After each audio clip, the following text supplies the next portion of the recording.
Welcome to Lakshmi food. સ્વાગત છે તમારું મારી યુટ્યુબ ચેનલમાં. તો ચાલો, શિવરાત્રિ સ્પેશિયલ ફરાળમાં આપણે ખવાતી સાબુદાણાની ખીચડી આજે બનાવવાના છીએ. આપણે એકદમ અલગ રીતે ખીચડી બનાવવાના છે. આગળ મેં રેસીપીમાં મૂકેલી છે સાબુદાણાની ખીચડી, એ અને આ બંને એકદમ અલગ જ રીતે બનાવેલી છે. તો તમે આ બનાવવા માટે મારી વિડીયોમાં છેક સુધી બને રહેજો. તમને ખ્યાલ આવી જશે કે આપણે આ ખીચડી કેવી રીતે બનાવીએ છીએ. તો સાબુદાણાની ખીચડી બનાવવા માટે મેં અહીંયા 1 વાટકી સાબુદાણા લઈ લીધેલા છે. ઘરમાં રહેલી તમે કોઈ પણ 1 વાટકીનું માપ સેટ કરી શકો છો.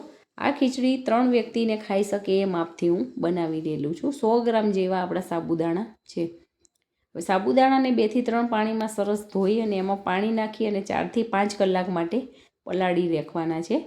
5 કલાક પછી તમે આપણા સાબુદાણા જોઈ શકો છો, એકદમ છૂટા છૂટા બન્યા છે. એમાં જરાય પાણીનો ભાગ નથી રહ્યો અને એકદમ ખીલેલા ખીલેલા આપણા સાબુદાણા લાગી રહ્યા છે. હવે આપણે બટાકાની આવી નાની નાની એકદમ કટકી કરી લેવાની છે. બહુ મોટા નથી રાખવાના અને આપણે આમાં કાચા જ બટાકા ઉપયોગ કરેલા છે, એટલે આવા નાના નાના ટુકડા કરવાના છે. દળેલી ખાંડ, જીરું, કાળા મરીનો પાવડર, અધકચરા ખાડેલા, સિંગદાણાનો ભૂકો,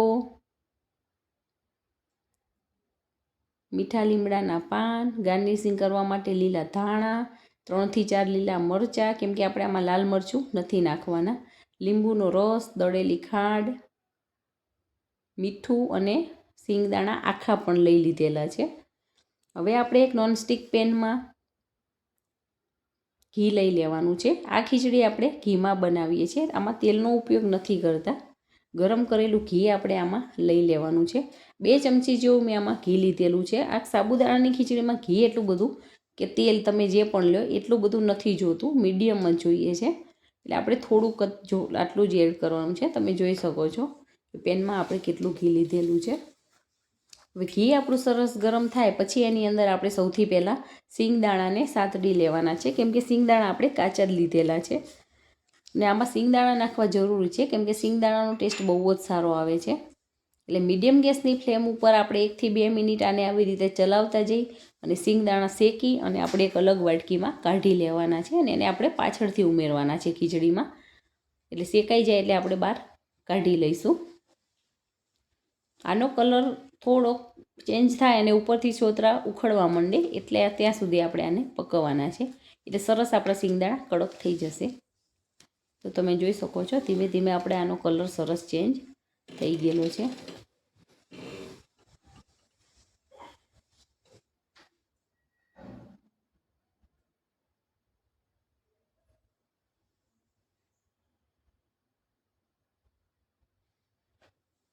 જો તમને મારો વિડીયો પસંદ આવે તો વિડીયોને લાઈક કરજો, શેર કરજો અને ચેનલને સબસ્ક્રાઈબ કરજો.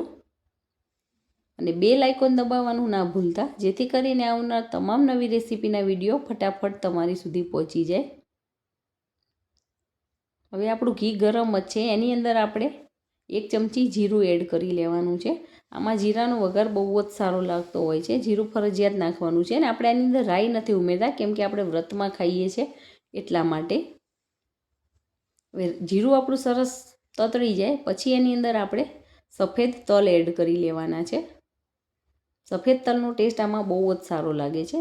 તલ એકદમ સરસ ઘીમાં પાકી ગયા હોય એટલે બહુ સારા લાગે છે. તો જીરું અને તલ આવી રીતે સરસ સાતળવા દેવાના છે.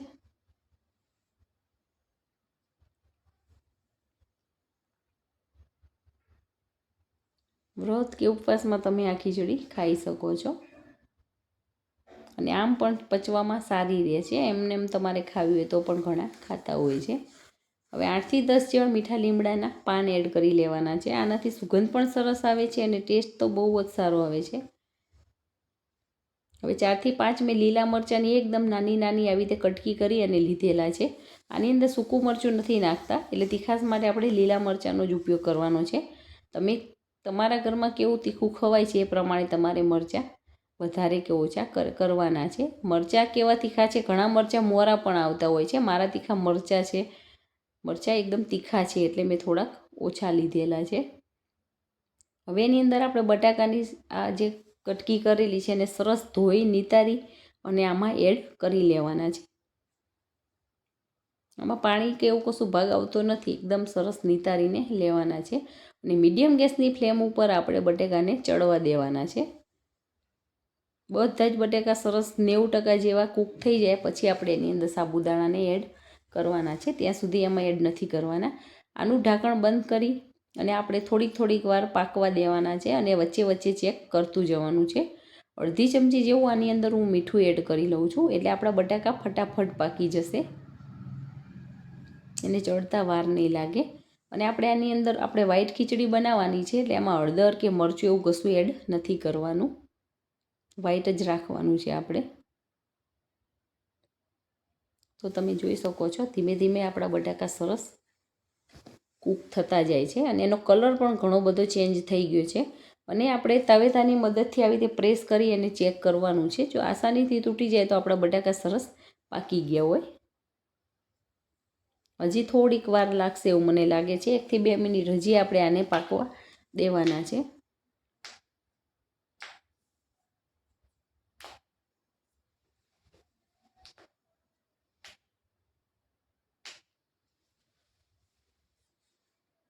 બે મિનિટ થઈ ગઈ છે, આપણા બટાકા સરસ કૂક થઈ ગયા છે.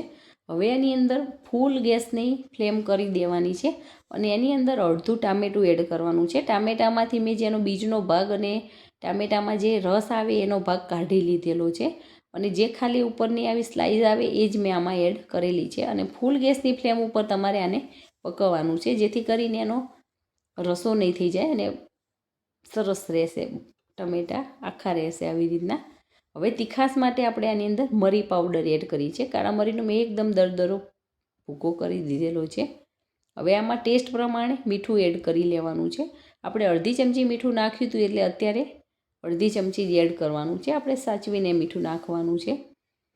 હવે સાબુદાણાને આપણે આમાં એડ કરી લેવાના છે. તમે જોઈ શકો છો એકદમ દાણો એક ગણી શકાય એવો ખુલ્લો દાણો આપણો સાબુદાણાનો સરસ થઈ ગયો છે. અને સાબુદાણાને હંમેશા 4 થી 5 કલાક પલાળ્યા પછી જ એનો ઉપયોગ કરવાનો. એવી રીતે તમે કરશો તો તમારી ખીચડી બહુ જ સરસ બનશે, એકદમ છૂટી પણ બનશે ને જરાય પણ ચીકણી નહીં રહે. તો તમે જોઈ શકો છો ધીમે ધીમે આવી રીતે આપણે બધું જ વસ્તુ વેજીટેબલ્સ અને સાબુદાણા આવી રીતે મિક્સ કરી લેવાના છે. બધું જ ઘી આની અંદર ઓબ્ઝર્વ થઈ ગયેલું છે. હવે આ સાબુદાણા થોડા ટ્રાન્સપરન્ટ થાય ત્યાં સુધી આપણે આને કૂક કરવાના છે. આનું ઢાંકણ બંધ કરીને આપણે 2 મિનિટ પાકવા દઈશું. તમે જોઈ શકો છો ઘણા બધા સાબુદાણા આવી રીતે ટ્રાન્સપરન્ટ થઈ ગયા છે. હવે ઉપર નીચે આવી રીતે કરી લઈ અને પાછા જેટલા સાબુદાણા બાકી છે એટલા પણ ટ્રાન્સપરન્ટ થાય ત્યાં સુધી આને પાકવા દેવાની છે. વેજીટેબલ્સ તો આપણું બધું પાકેલું છે, ખાલી સાબુદાણા ટ્રાન્સપરન્ટ થાય ત્યાં સુધી આપણે આને પકવવાનું છે.